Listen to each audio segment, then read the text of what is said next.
She might go run and tell all my secrets.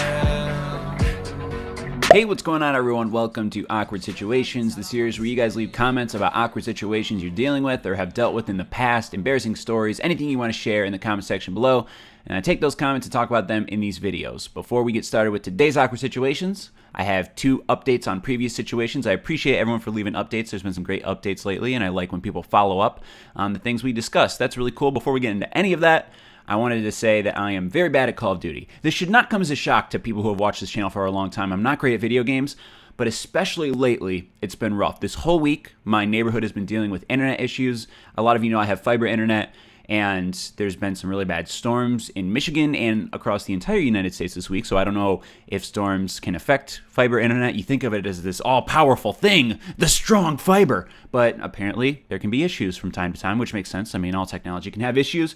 Anyways, I am currently at like 1 megabits per second up and 1 down. So first of all, it's annoying because I'm having to work ahead, and I didn't have to do that with my super fast internet, or I normally don't have to. So you kind of get into this routine of, oh, I can just upload a video 1 hour before I want it to go live, and then it's all fine by the time it's not working that way. This week I got to upload hours and hours in advance now, and my connection on video games is very bad, so I don't have a connection advantage anymore, so I can't get good gameplays. And I know you all come to my channel for these great gameplays. You don't really, but I just don't want to look terrible in the games. I want to be above average on these Awkward Situations gameplays that I try to record, and it was not working for me at all this week. I was just going to record my face with some audio in the background, some background music playing, and experiment with that format because I've been thinking about that for a while anyway. But I got this good zombies gameplay. I mean, it's pretty good. Don't judge me. I'm not great at zombies either. And the Zombies trailer from Sledgehammer Games is coming out this week for Army of the Dead. Or can we even say, I mean, that trailer leaked. I don't know if I can say Army of the something is what it might be called. I'm hearing on the streets. So that's going to come out this week at Comic-Con. Really excited for that. It's supposed to be gory and scary. And I love zombies, so it's going to be a great week. Comic-Con, and what else is happening? Oh, Destiny 2 beta is happening this week. Great week for games. Hope you enjoy the Zombies gameplay while we get into these updates. Oh, one more thing. Before we get to the updates, I want to let you know that I did have a haircut this weekend. It's been a while. I went into the barbershop, and the barber said, "What would you like?" I asked him if he's played PlayerUnknown's Battlegrounds before, and he said, "Say no more, fam." So that's what we're working with. Now to the updates. First update on a situation covered in an episode titled Professor Undresser from a couple of weeks ago, probably a few weeks or maybe even a month ago at this point. And it was a male who was dating an older female teacher at a college. I'm not sure if she was a teacher's assistant or a professor. She did some type of teaching. It was after the semester that he was dating her, and I believe she was also Japanese. Well, I don't know if he said Japanese, but he insinuated that she was a different race or ethnicity, whatever. You can go back and watch the episode if you want, or maybe some of you have seen it. He said, "Thank you so much, Joel. I thought it was just the age difference at first, but then she told me about the whole Japanese thing. So far, we haven't talked about her family meeting me since we had the conversation about making our relationship last. She told me that she did want to have something long-term since we had similar personalities, humor, and a passion for history, education, and career goals. I'm majoring in secondary education, so it's nothing just sexual. Her parents are just really old school about dating/marriage. When it comes to interracial stuff, the power dynamic leans towards her due to her age and how she's guiding me with my educational goals, but she's not controlling or anything like that. You also mentioned my parents, and I feel like it's not really awkward between them and my relationship. They've met her a few days ago and had a quick chat. Part of the reason why it's not noticeably awkward is that she looks younger than 35. Also, my girlfriend/professor and I both decided to say that we met in class to make it vague so it wouldn't be awkward. Thanks again, nobody, for all you do with your videos. Also, I was straight triggered at 2036. I'm 6'4" and she's 5'3". I wonder what I said at 2036. Unless your kid's 35 and she's dating a little Native American man. Either way, glad to hear that she wants to make things more official and take things further. It's not just a fuck buddies type thing because you insinuated you wanted something beyond that and you communicate with her and she wants something beyond that. A lot of these situations in the comments can be solved with communication, but I need to be that extra push sometimes. We all need an extra push, whether it's me or a parent or a counselor, whoever you want to talk to. You just need an outside force to let you know that, hey, you're going to need to talk to this person about that. And then you get up, you work up the courage to do that, and it happens. So I'm glad you talked this out, and it's a positive note that we're ending on. Let's get to the last update before today's awkward situations. So this situation was from an episode about a month and a half ago called Pregnant or Chipotle. It was an episode I recorded with Megan, and there were a lot of female issues or female related issues in that episode that I needed her help with. This one was about a pregnancy scare, and Megan suggested that the girlfriend was not pregnant and that pregnancy scares are very common. Some of the comments actually roasted Megan for that and said she was dumb or things along those lines, and it turns out the woman was not pregnant. Follow up on situation a while back with my girlfriend possibly being pregnant and wanting me to leave her a couple of days after the episode. She got her period and all was good. We think she just missed it for a couple of weeks because she was so stressed and worried about being pregnant. Thanks for the advice. Anyways, love the series. Keep up the great work. Yeah, so that's a thing. For all of you ladies out there, you already know this, and for guys, you'll learn this. Women's bodies can tend to trick them. They can think that things are happening that aren't happening. Obviously, they can become pregnant, but pregnancy scares happen. So that's a thing. I'm glad that it all worked out in a way that was positive. I mean, I think you wanted to raise the kids, so I don't know, you probably have mixed feelings about this whole ordeal now, but I know it was going to cause a lot of relationship tension because she said if she was pregnant, she wanted you to leave because she didn't want to hold you back in life by giving you a kid. So whatever. Glad you figured it out. She just ate too much Chipotle that day, clearly. Let's get to today's awkward situations. First awkward situation says, "Hey Joel, my situation is a very different one. I have a dad that used to be in the NBA, and I play basketball, and I thought I should talk to him for advice on high school basketball, but he left me and my mom before I was born, and I've never really talked to him. He blew all of his NBA money and now is living in the ghetto of Chicago. I don't know how to exactly reach out to him because we have only met twice. Thanks." So this is one of those scenarios where I'm going to talk about experiences from my own life, and there's some things that I have to assume. When I read this, I just see that you want to talk to your dad. Now, maybe you truly want advice on basketball and how to get better at basketball. Maybe it's a dual situation where you want advice on how to get better at basketball, but also you would just like to talk to your dad because he's your dad. So I'm not really sure which one is more. Maybe it's both. Maybe you're very confused. I hope you can get this resolved, and I'll tell you my situation and then what I think going forward. So my father was adopted. Megan's mother actually was adopted as well. I was going through my parents' closet looking for something, and I've never told my parents this, but I accidentally found the letter that my dad wrote to his birth father, reaching out to him saying, "Hey, I've found through sources that you're my father, and if you'd like to talk to me and be in my life, cool. If not, that's also cool. I have a 5-year-old, I believe I was like 5 at the time. I have a 5-year-old son. If you'd like to meet your grandson, cool. If not, I understand." So he wrote that letter as an adult. He was in his 30s, fully understanding that he was reaching out to a man that might not want him in his life, but he gave it a shot anyway, and it worked out for the best. You might do a similar thing, and it might not work out for the best. I can't remember exactly what Megan's situation is, but there's not as much of a relationship there, but it's not a negative situation. So it's all good either way.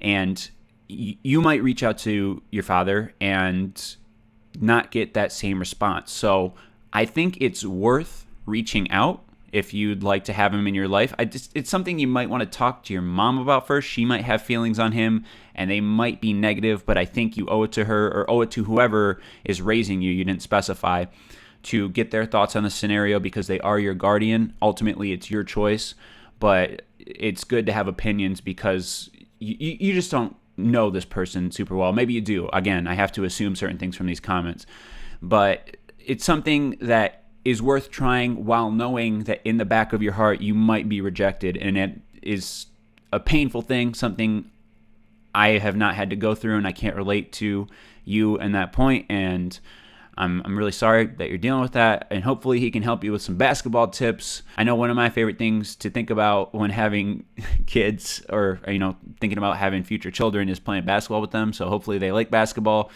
but they'll probably just sit inside all day and like video games. These goddamn kids nowadays. Oh, this generation. I hate it. But, I hope it works out. Any way you want to contact him, if you can find an email, a phone, or a text, or I don't know. I just discuss it with your guardian first. This is something I don't want to go into too much detail or speculation about because, again, there's so many things I have to assume. But I would suggest reaching out. And it's good to have something to talk about, just, hey, I need some tips. Then you don't have to start from, hey, you're my dad, say things to me that a dad would say, because he probably doesn't know how to be a dad. It sounds like he hasn't been a dad. So at least he knows how to talk about basketball. It is good to have that common thing that you can discuss, and then you can go from there. Like on this channel, I have this common thing with most of my viewers that we like video games, and then we discuss other stuff. That's what Awkward Situations is as a series. So it's good to have that common thing you can talk about.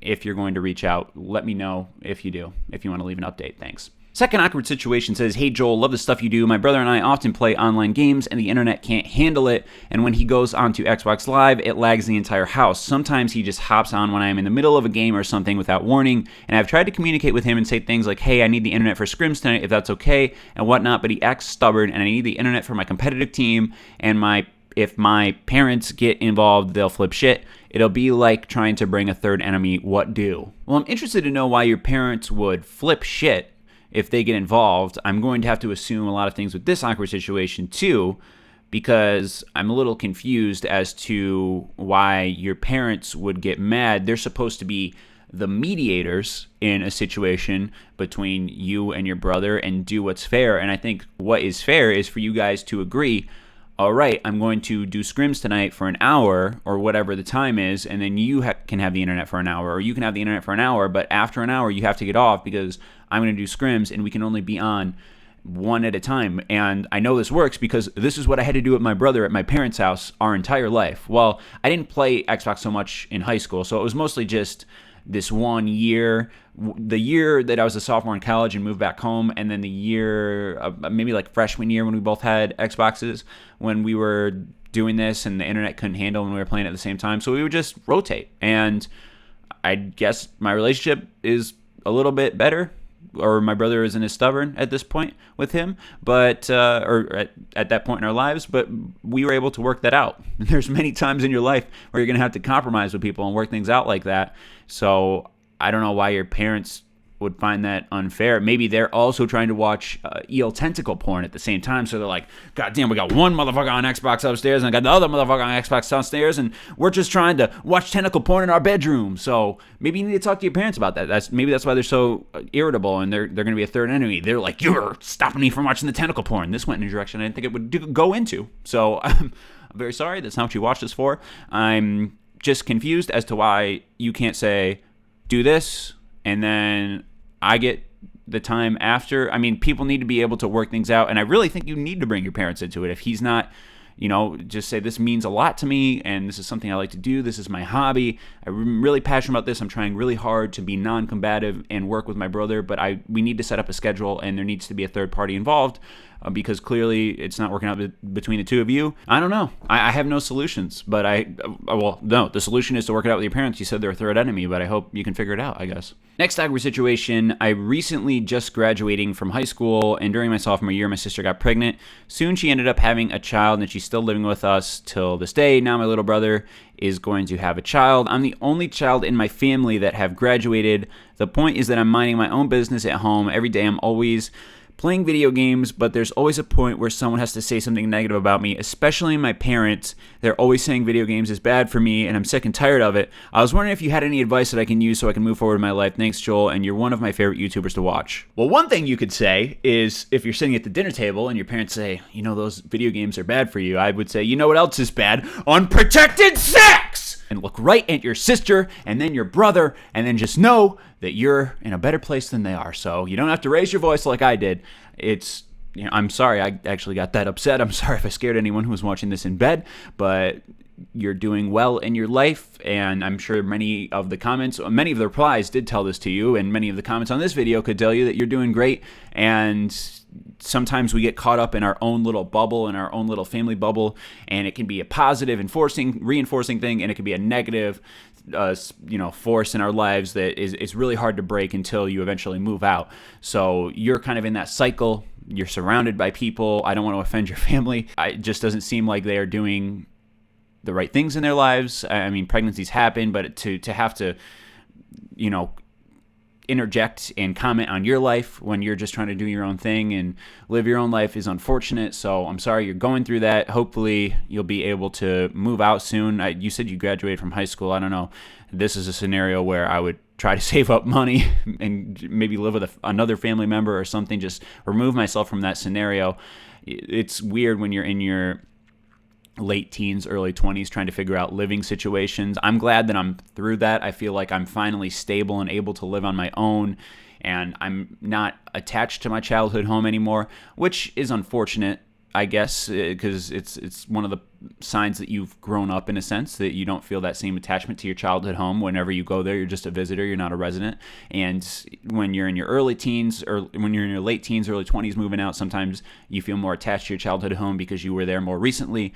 But I just hope you can find a way to save money and break that cycle, or live with a friend or live with a family member, because unless I'm not thinking of something, and the comments can help you with this, and some of the replies were really good, so I kind of take away from some of those. I don't know another scenario to escape the negativity other than to address the negativity head on, say I don't like when you guys are negative to me, and if it doesn't change, just remove yourself from that scenario. So I hope you're able to do that, and don't have unprotected sex. You might even want to double wrap. It seems like the sperm in your family or the eggs in your family are extremely fertile. So be careful, play your video games, block everything out, watch my videos, and don't have ad block on. That's not going to help you. I'm sorry. It's going to help me. I'm selfish. I hope you figure it out. Last awkward situation for today. Hey, Joel, so I can't find a reason to live. Don't worry, I'm not suicidal. I just don't really give much of a crap about myself. The only thing I look forward to is the next game or TV show that makes me forget the real world. I'm not doing anything special with my life. No special talents or skills that I can use in my life. No girlfriend, very few friends. I've tried to set goals, but almost immediately stop trying because I can't answer the question, what's the point? After asking myself, I've been told I need professional help, but have had it and it never helped. I did have someone I used to be able to talk to, but she's going through her own stuff, and I care too much about her to shovel my bullshit at her. I don't know where I was going with that, but in essence, I have no idea what to do with my life, and I don't see the point of trying to find something to do with it. It sounds like you're in a similar place in your life that I've been in my life before. I have suffered through depression, and I've never felt extremely close to suicide, although there have been many times in my life I have questioned what is the point of living, and I guess that goes to a spiritual motivation. What is the spiritual motivation to live, and what is the motivation to live in general? Why are we trying so hard? And I think it's hard. I don't know if you suffer from depression. The way you describe things, it kind of sounds like you do. Even if you're not upset, you're at least generally frustrated in life and trying to find motivation. One of the key symptoms of depression is not finding hope for things, not finding motivation for things, and you have to actively fight that as if it were any other type of disease or addiction. I mean, obviously it's not an addiction, but you have to actively fight against not having motivation and actively do things. So what I would say, just from my own personal experience, is when I would ask myself, what is the point of living? What is the point of living?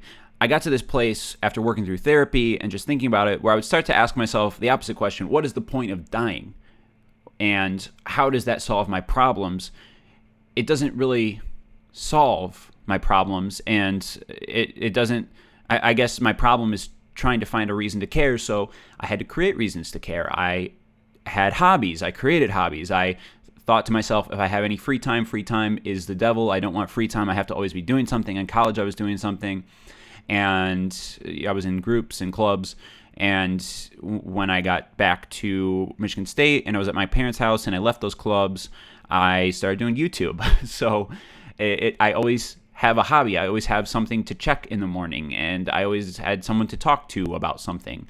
So you create your life. A lot of people go through, this is going to sound like some real philosophical bullshit, and I'm a huge hypocrite because I deal with motivation issues. I deal with a lot of this stuff. I'm as flawed or more flawed than most of the people watching this video. That being said, I spent a lot of time in life trying to find myself, trying to find a reason to live, when in reality, you make a reason to live. You build yourself. You don't find yourself. And that's a lesson that is very important to learn. And when you learn that lesson, it won't be a day. It won't just be on Tuesday, I couldn't find a reason to live, and on Wednesday, I was happy and on top of the world. When you make that effort to go out there, make connections with people, build relationships, even if it's just small things. Start small. Start talking to, say, Facebook message someone that you haven't talked to in a little bit, but that would still be comfortable talking to you. Talk to your parents about something. Play some games. Find some friends online, or just do something. You need to do things in life. It's this vicious cycle. When you get into the why am I here? What am I doing? What is the point of doing anything cycle? It's hard to get out of it. And I fall into it very often. So I'm speaking from experience. I can promise you that. But you have to build up a reason to want to live. I mean, that you work for it, you don't find it. A lot of people try to find it, and then you realize you have to create it.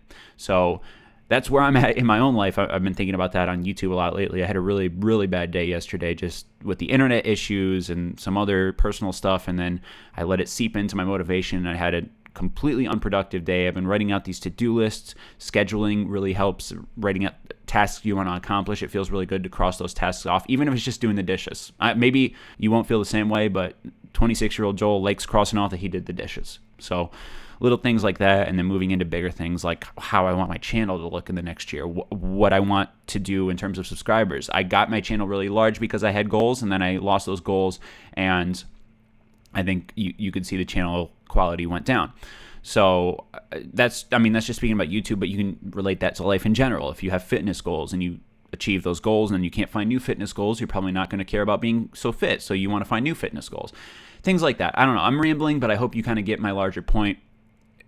If you can't find a reason to live and you're feeling suicidal, obviously reach out to a suicide hotline. But it sounds like you're just at a point I've been at before where it's like, I'm not going to kill myself because there's no, it doesn't seem like there's any harmless way to kill yourself. Like it all seems like a big mess or a big burden on my family. I don't mean to be talking so nonchalantly about it, but I'm just 100% honest with you guys. I would always think to myself, like, I would not want anyone in my family to find me dead. I cannot think of, there's no humane way to do it in my opinion, and it's all, there is a reason to live. I can create a reason to live. I can entertain people on the internet. I can, I built a relationship with my wife, and it means everything in the world to me, and I couldn't think of not being here for her, and want to have a family together and stuff like that. So create that reason. I'm asking you, please, just do it for me. Do it for some random guy on the internet with a PlayerUnknown's Battlegrounds haircut. I hope that you can find a way to do that. Thank you guys for watching Awkward Situations. Leave your awkward situations in the comment below. Updates, anything you want to talk about. I'll see you guys next week. Bye. Why you get so insecure all of a sudden? Why you always gotta start with me? How you get so immature all of a sudden? You be stressing me the fuck out.